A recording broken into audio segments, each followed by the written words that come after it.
Delegates, I'd like to acknowledge the traditional owners of the land upon which we meet. I'd like to also in particular acknowledge the next Premier of Victoria, Daniel Andrews.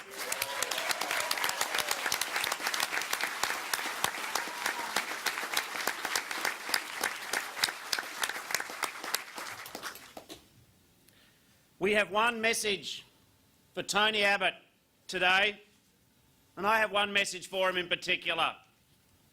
Enough is enough. We won't take your broken promises. We won't take your budget built upon lies. And we won't take them because the Australian people want the opposition, want the Labor Party of Australia. They want us to give voice to millions of ordinary Australians. Labor is at its best. We are at our best when we are the voice, when we are the political arm of the Australian people. And this budget of the Abbott government, it has surely defined not only the Liberal Party of Australia, this budget, this terrible first budget of the Abbott government, it has defined the Labor Party. Friends, the Labor Party nationally has its voice back.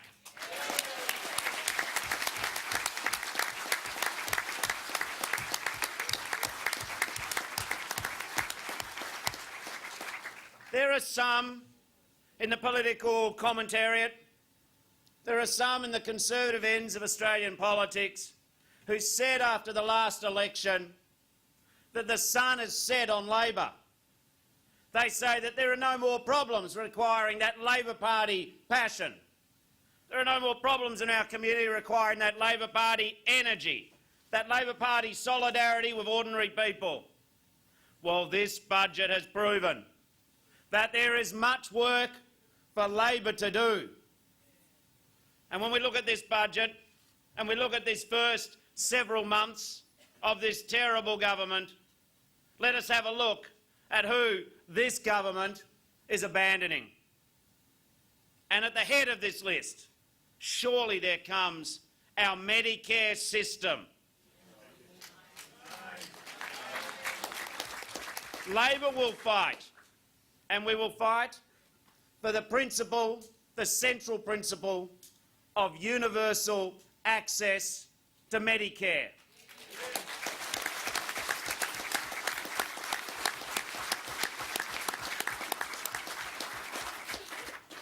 Who on earth could have imagined that the Abbott government would have been so duplicitous, so cowardly, so lacking in decency that they would propose putting a new tax on going to the doctor, a new tax in terms of pharmaceuticals, a new tax in terms of going to hospital? Who would have thought that a government in Australia, especially in the last 40 years of Medicare, would have dreamed up a proposition which would have said that every GP can become a tax collector, and what they would then do, I mean, our GPs are the front line. We understand that. They are the community healers, the community counsellors. Some people go to the doctor for comfort and contact, but many Australians go to the doctor to be saved. And this is what this government is undermining. And what do they say in their place? The weasel words of this government. They say, oh, we're only putting a tax on so we can have more research. I saw Joe Hockey in that sort of puffed up windbaggery way, which is going to become a mark of his treasury.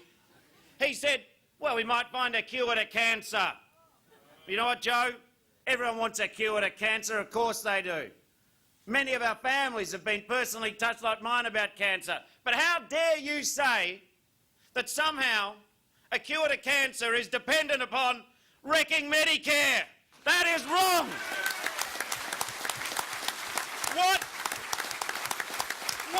moral vacuum, what dark place at some far universe can this rotten government live in where somehow they impute that us defending Medicare is against research? Of course it's not. But if you want to do something about a future fund in research, Prioritise it out of your budget. But you don't heal the sick by taxing them. You don't fix the recurrent budget problems in a medical budget by taking money out of the system. But this government's paucity of vision, its poverty of vision, its sterile view of this country extends beyond Medicare. The pensioners. I would have thought that a contract, these Liberals, they love individual contracts. You can't get them away from them. Well, let me remind them of a contract. It's not an individual contract, it's a collective contract signed between the Australian nation and the people who went to work 40 and 50 years ago, and this is the contract which has existed throughout Australian history. It's part of what makes us one of the finest social democracies in the world. It is this. We say to people that if you go to work, you raise your family, you pay your mortgages, you do your best to be good citizens and raise your children accordingly. You contribute to your footy clubs, you contribute to your art societies, you make a difference. You contribute. But the contract has always been that when you retire, if you don't have enough saved personally, because you've given so much in your life, if you don't have enough superannuation because Labor hasn't had the chance to have this in for more than 20 years, that you have an age pension. It's part of the pillars of our retirement income policy. That is the contract, that we will find enough for you at the end of your working time because of everything you've done during your working time. It is the contract that a decent society has with its citizens. And what are this low rent, rotten bunch of swindlers proposing to do? They're going to say that we will decrease the rate of indexation. Now, what does that mean in plain English? They're going to cut the pension. And they say to older Australians, we're on your side. Well, let me say to older Australians, Labor, the party that I'm proud to represent, we respect your work. We respect the lives you've given and the lives you've led, and we respect the lives you have now. We are not like Tony Abbott. We do not believe that the older you are, the greater burden you are. We do not believe that human beings are some sort of costly economic units devoid of any other analysis or support or understanding. It is not right. It is not fair. It is wrong of leadership in this nation to scare, to make afraid millions of pensioners. You know and I know because you spend your days out in the community. There are tens and hundreds of thousands of pensioners who this Abbott government is truly scaring. We know this is happening in the shopping centres and the streets and the suburbs and the postcodes of this country. We know that the Abbott government is making our pensioners afraid. It is not leadership to scare your population. It is not leadership to offer no vision. It is not leadership to say to millions of Australians, you're too expensive, we don't want to pay the cost of you. In any proper social democratic country, in the Australia that Labor seeks to lead, we will not make our pensioners feel like they are unnecessary burdens. We will say thank you very much, we will be on your side, and today we promise every pensioner we will fight for you.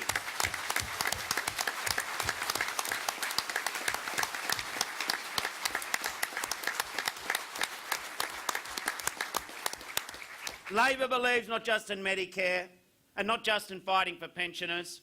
We believe fundamentally that the job of a government is to help family budgets.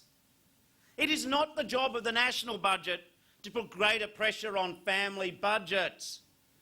The job of a government is to always have a sustainable budget, but the challenge of a government is to ensure that we grow in the future. You do not help growth by hindering family budgets. Many of you in this room of the great Labor Party and many of the people that you represent live from fortnight to fortnight. We understand what it is like. At day 11 and day 12 of the fortnight, you see the bills which are in the red and the disconnection notices and the ones you can put off. But what we also understand is that putting a new tax on petrol is going to make life harder for people, not easier. And are we on the side of making life better for people? Yes, we are. And will we always oppose anything that the Abbott government does to make life harder for Australians? Yes, we will.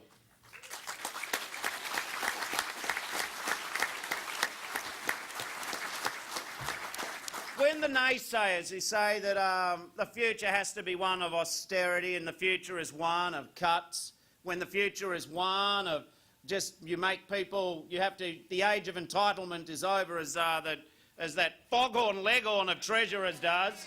You know, he goes around chomping on his cigar, he says, I say, boy! Well, I say something to you, Joe Hockey.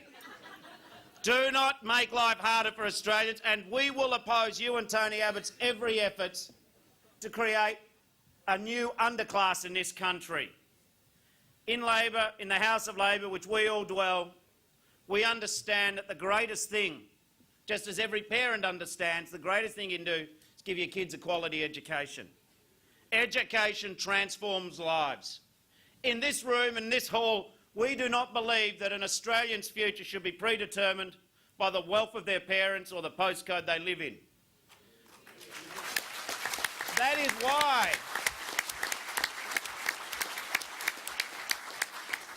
is why I find personally so repugnant the attack that this Abbott government is launching upon the aspirations of working class kids, of kids from backgrounds of modest means, on middle class kids, on their aspiration to go to university or to get a trades training course. It is not right that the Abbott government is increasing the rate of loans, increasing the cost of kids from all sorts of backgrounds, make it harder for them to go to university. We are the defenders of the legacy of free education. Now, some people say, oh, nothing's free, Bill. Nothing's free. Tell you what, that may be true, but I'll tell you something else. We will not let Joe Hockey, Tony Abbott or Christopher Pyne... We will not let... That's funny.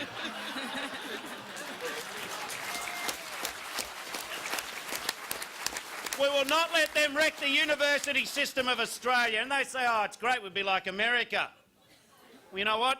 There are a lot of good things about America, but one thing that isn't so good is if you're a working class kid in America, you don't get an equal go. And we in this Labor Party in Australia, I can say from here to every part of Australia, this Labor Party with its voice, I can promise you one thing to Australians, we will make sure that your children, whatever your backgrounds, get the best chance in life. That's the Labor thing to do.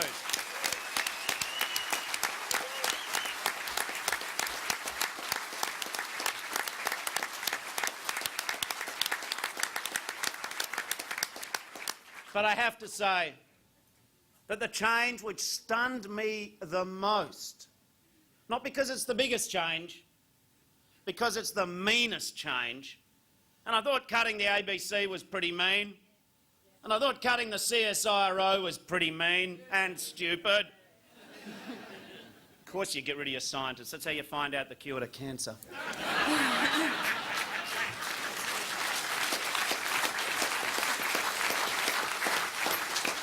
But the change which, in a pretty torrid beauty parade of ugly changes, the change which is the worst, I submit today, is the change to New Start. What did young kids who are unemployed ever do to deserve Tony Abbott? How do you live on nothing? Like, I get that New Start's not high before someone tells me it isn't high. I know that, I get that. But I tell you what, nothing? For 6 months you live on nothing? It is a cruel change. Nothing. All this government is doing is outsourcing the cost of running this country to the families of Australia, because it'll be the families of unemployed kids who again will pay their taxes, but again there will be nothing for their children. Now, I get that being unemployed is a challenge. I understand the misery that causes. What I don't understand is the vicious, vindictive, victim-blaming notions which would see this government wreak all its mighty power, all of their great strength and pomposity and windbaggery, and visit it upon the heads of people least able to protect themselves. So, friends, when we talk about a report on how this government is going in its first 8 months, it is actually an opportunity for Labor to tell Australians that we will be the opposition that Australians want us to see, that we will be the political party that people know Labor can be. Tony Abbott mightn't have meant to do this. I'm sure he didn't. He has helped us give us our voice back, and we will join together the chorus of people across this country, and our voice will be loud, and it will be certain. And in this conference, we can make this promise to people not here, that the Labor Party you want us to be is the party we will be. We will fight for Medicare. We will fight to keep cost of living pressures off ordinary families. We will fight for pensioners. We will fight for the right of our young people to get good educations. We will not let them punish people just because this government thinks they can. But there is worse still to come with this mean and divisive government. They would have you believe that somehow they are a government which is about reducing spending and reducing taxes. Oh, no, they're not. And I don't talk about the obvious juvenile nature of their paid parental leave scheme, where you pay millionaires $50,000 of money they don't need. See how that goes with pensioners trying to, get an extra smear of Vegemite on their toast day 13 of their budget. But what they are also trying to do is they are actually increasing taxes through the back door. And this is how they do it. And this will become a coming issue for people to look at and examine. They are taking $80 billion off states and hospital and school funding. You got that guy who's not good for your health, Peter Dutton. You got that guy who's not good for reading books, Christopher Pyne. And they are saying that the Commonwealth shouldn't be in schools and hospitals. Well, you go tell that to Robert Menzies and Gough Whitlam. They're the ones who started Commonwealth funding, and it is right. The point about that is, and this is a very important point to make and for you to retell to others, they know that you can't, Abbott knows that you can't take $80 billion out of schools and hospitals without the states having to increase a new tax. They know that. So, in fact, it is not a cut. I mean, they have got their mean cuts. I've mentioned some of them. But this is not, their big signature items are not actually cuts. They have no intention of reducing spending over the medium term. They just want the state governments of Australia to introduce a bigger, broader GST to pay for the cuts they will have to pay for. We cannot not have hospitals and schools in this country. The Abbott government know that. They don't even have the gumption, the spine. Abbott loves to use the words man up, why don't you, man up, why don't you, and that sort of crazy language of his. But what we say to him is, why don't you show the honesty? You know that you want to introduce a GST. At least John Howard would argue, come in the front door and argue for it. He is intending to rob the states and create a financial crisis in this country, which will mean that we have to get new taxes. So there you have it, friends. This is Abbott's land. This is Abbott's Australia. And we need, I believe, as you've been doing at this conference, as we're doing all over Australia, Labor needs to make very clear to Australians that we are up for the fight. It is important that we rebuild our party. It is important that we have 100,000 members. Some people say, don't put a number on it, Bill. You crazy? If every member of the Labor Party joined up one friend, and we've probably got a friend each, who's not currently in the room. And this is a one-friend policy. We can do this.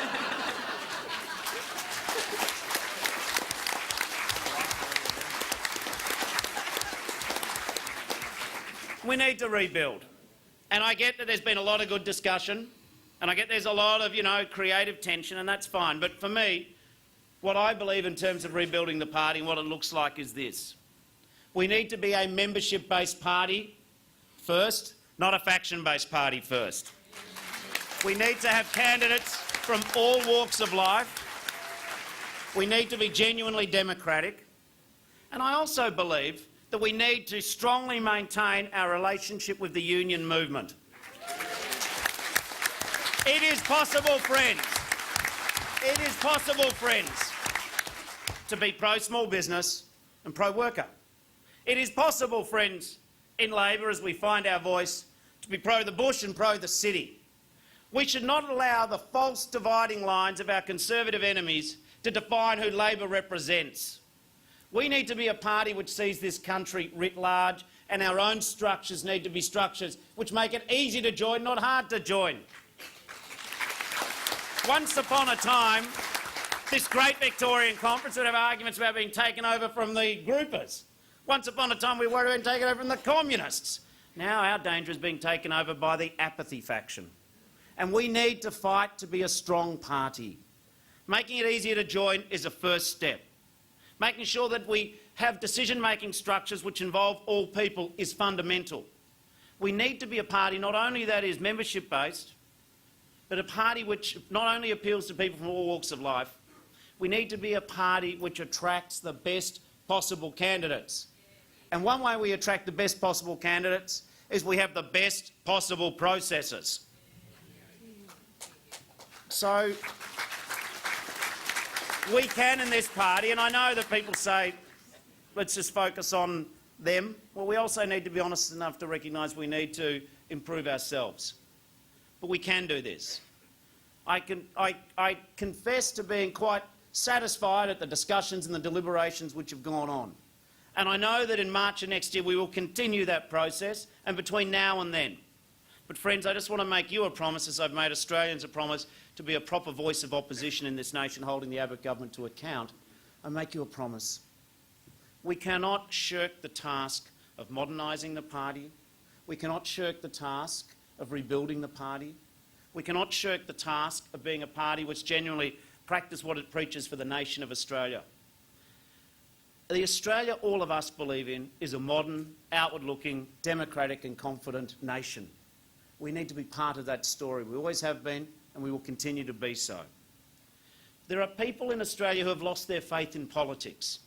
There are people in Australia who think there is no point in getting involved in politics because somehow, that even with their time and involvement, nothing changes. There are people who believe that there is no point in getting involved in modern Australian politics because nothing that they individually can do can change anything. We need to become the progressive force in Australian politics that we always have been, that we aspire to be. We need to be able to confidently say you to your friends. We need to be able to confidently say there's a point to being in this party. There is a point because your voice will be heard, you will have a say in the ideas of this nation, and the most important point of all is if you join and we're an active and strong party, then the millions of Australians who vote for us, the hundreds of thousands who email us on a regular basis, Australians of every generation will know about our party this one fact, that we will fight. We need to go from here, as we do in all of our engagements and discussions and talks. People need to believe that the Labor Party is clear about what it stands for. And let me recap. We can make this promise to every Australian, full stop. If the Liberals want to come and get the Medicare system, they've got to come through us. And if they want to come and get the pensioners, they've got to come through us. And if they want to come after the cost of living, they've got to come through us. And if they want to make it hard for working class kids to go to university, they've got to come through us. And if they want to wreck Australian state funding, if they want to deny the science of climate change, if they want to make us a meaner and narrower destination, one which we don't recognise in the future, well then they're going to have to fight with us. We are a party who is at its best when we fight for the things that matter. And Tony Abbott's talked a lot lately about maybe he'll have a new election. If only it was so.